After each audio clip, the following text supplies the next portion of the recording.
Hi అందరికీ. అందరూ ఎలా ఉన్నారు? నేనైతే బాగున్నానండి. మీరందరూ బాగున్నారని ఆశిస్తున్నాను. ఈ చలికాలానికి ఇలా మిరియాలు, కందిపప్పు వేసి వేడివేడిగా సూప్ పెట్టుకొని, ఇడ్లీకి కానీ పెట్టుకొని తింటే చాలా బాగుంటుందండి. చూస్తూ ఉండండి మీరు ఏమేమి వేస్తున్నానో నేనైతే మాట్లాడేస్తూ ఉంటాను.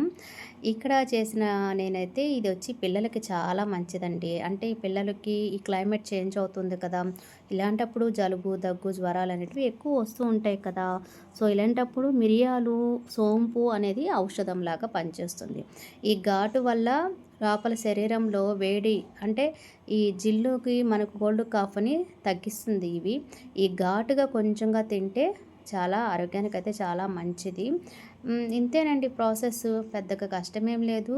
మసాలాలు కూడా ఏం యాడ్ చేయాల్సిన అవసరం అయితే ఏం లేదు. ఇలా పెట్టుకునేసి తర్వాత చూశారు కదా! ఇలా అయిపోతుందండి. బాగా మెత్తగా ఉడికిపోతుంది కందిపప్పు, తెల్లగడ్డలు, మిరియాలు. చూసారు కదా! ఇలా అయిపోతుంది. కొంచెం వాటర్ పోసుకొని కొంచెం ఉడికించుకుంటే వేడి వేడి మిరియాల కందిపప్పు సూప్ అయితే రెడీ అయిపోతుందండి. మీరు కూడా ఈ చలికాలంలో తయారు చేసుకొని తిని చూసి చెప్పండి ఎలా ఉందో కమెంట్‌లో అయితే. బాయ్ అండి.